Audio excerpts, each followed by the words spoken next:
So you're in the market for a subcompact crossover from Toyota and you thought, how about a Coupe High Rider? That's what CHR stands for, Coupe High Rider. I know it looks like it could be a coupe, but actually it's a sedan or a compact sedan.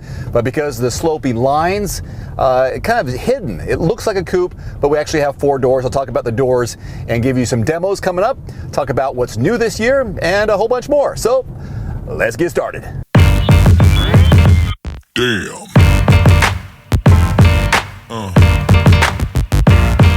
Yeah. Yeah. Yeah. First of all, what's new for 2019? I did a review on the 18 version that was very popular. You can find it in the link below. I'll give you a version of that one. But we're looking at 3 trim levels this year. The LE is the new base trim level. We got the XLE and the Limited, which we have right here. I'll talk about the price points toward the end. So standard this year, Apple CarPlay, hooray! There's also an 8-inch infotainment touchscreen here. That is now standard regardless of what trim level you go with. There's the auto emergency brake. There's the Bluetooth and USB connectivity, and 17-inch wheels. All are standard. Now that we got that out of the way, let's talk about the engine and lack of performance. So we still have a 2-liter 4-cylinder. This is mated to a CVT. We've got front-wheel drive only, no all-wheel drive available in this one. 144 horses, 139 pound-feet of torque. And be patient if you want to accelerate. Be patient if you're looking to get up to speed and merge with highway traffic. This vehicle is not that vehicle. So as it looks sporty on the outside, it's not necessarily sporty under the hood, unfortunately, especially compared to other vehicles that have the turbo options and all-wheel drive options. I'll talk about 3 main competitors here in a little bit. And even the fuel economy is lacking compared to the competition. Even in mixed driving, it only can achieve 29 miles per gallon. So 27 city, 31 highway. I've only been averaging around 27 in mixed driving. Here's a quick example of my acceleration. 30, 35, 40. You know, that's one area this engine has to do a lot of work. It could use some time in the weight room. I'll do it one more time. I'm flooring it. Wow, 45, 50. I mean, you could take a calendar to clock that one. I'm just kidding. Just for fun. Yeah, acceleration isn't quite there. I mentioned this in my 2018 CHR video and did a demo of it, so I thought I'd bring it back to you because it's something to be concerned about if you have children and they want access to the back seats. This door handle is obviously accessible for most people, most heights.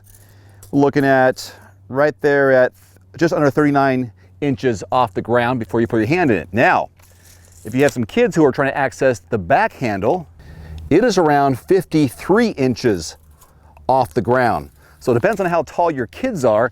They may have some trouble reaching the top handles. Something to keep in mind. Now, what it lacks in power and performance, it makes up for in styling. I am a fan of the exterior sport styling of this vehicle. Great character lines, it's got personality in the way it looks from front to back, nose to butt. It might be one of those polarizing visuals for you, but yeah, I guess maybe it grows on you, or you like, I like it. Now I don't like it. I do like it. I love how it curves in the back. You know, you're gonna sacrifice some cargo room and probably some space. At least it was for me when I gave you the backseat legroom and headroom demo.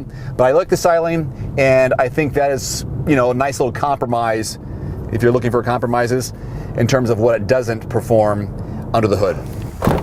Here's a look at your real-world backseat legroom and headroom. Again, sub-compact crossover. I am 5'11", and here's how much room I have behind the driver's seat, and this was my position as a driver up front. I wish the door opened a little bit more, but it doesn't. So I've got about maybe that much room between my knees and the back of the seat. So it could use some more space, but you're kind of limited, subcompact. Headroom, again, a little bit cramped, obviously, but maybe there's a little bit of indent. I can kind of feel a little bit of a slope, and then it rounds down, oh well. Now they call it a 5-passenger crossover, but let's be realistic. If you have 2 full-size adults back here, you're not getting a third. You can get me, definitely a car seat, and maybe a room for a diaper bag, which is called real life. And if you wanted to sit in the middle, here's what that would look like. Now imagine 2 more adults my size squeezed in on either side. It'll be a tight fit. There are two blank handles, and they are in the front seat area. One for the driver, which I don't think a driver should really ever have one of those unless they're trying to hang on to it to get out of the car, because not 10 and 2, but 9 and 3 is where your hand should be. Passenger does have one. There is a little bit of storage behind the driver and passenger seat, but no additional USB ports. Kind of cool styling here on the door trim for the limited model. Cups for both passengers back here, so you can utilize that for your hydration needs.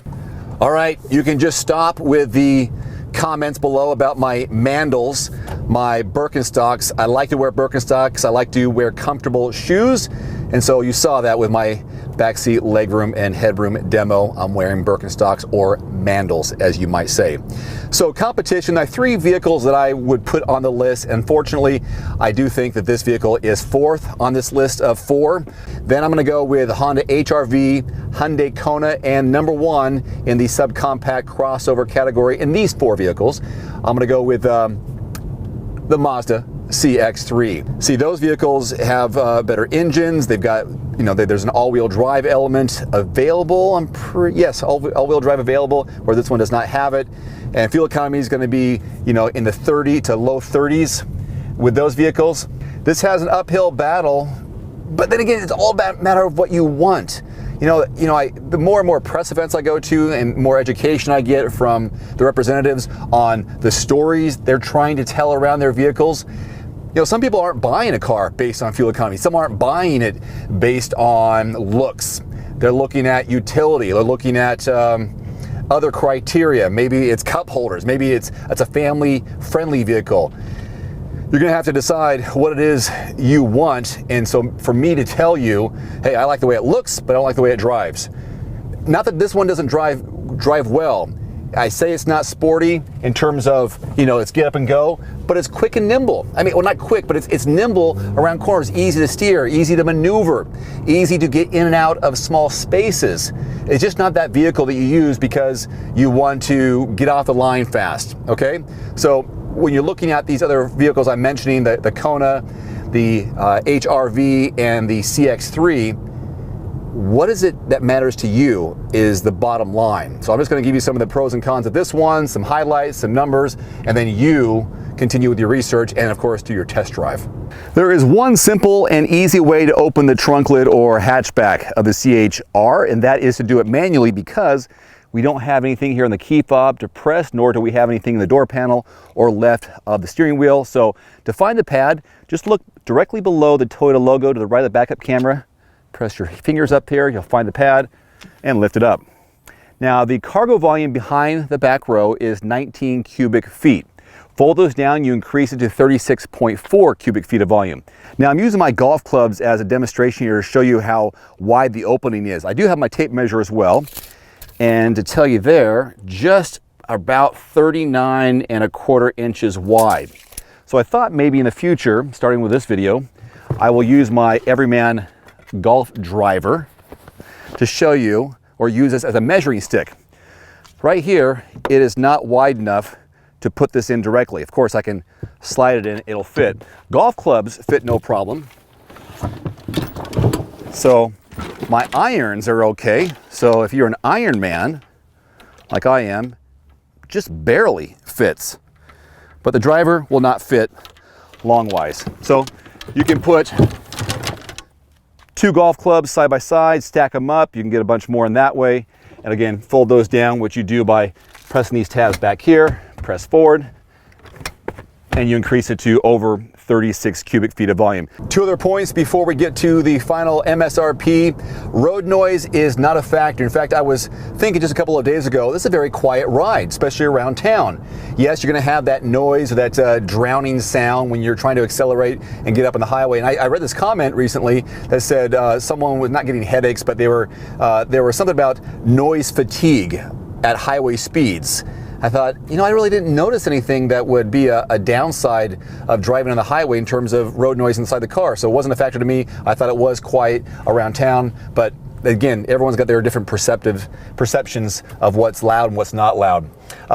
Visual space isn't too bad. I mean, I don't expect a lot with a subcompact being kind of closed in like it is. So I'm not concerned, especially with the safety features. And that's my second to last point. This comes standard, of course, as Toyotas do, with the Toyota Safety Sense P, which includes a number of safety features, such as pre-collision system with pedestrian detection, lane departure alert with steering assist, automatic high beams, full speed range, dynamic radar cruise control, that electronic parking brake and brake hold, 10 standard airbags, and blind spot monitoring along with rear cross traffic alert, just to name a few. Now remember when I talked about the reasons why some people buy certain vehicles over others, and the criteria is not the same across the board. Not everyone's looking for fuel economy, not everyone is looking for certain safety features. Price point on this one, MSRP, right around 20 grand for the new base level, which is cheaper than last year's base level. And the high end, the limited, which we have here, MSRP is 26 grand. So what we're driving here, $28,980 for this subcompact crossover.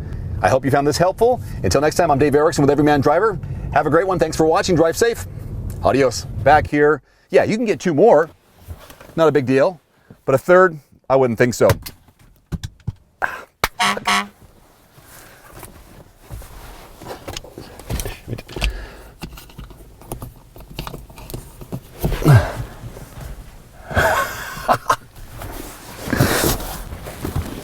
As I was saying, I wouldn't think so.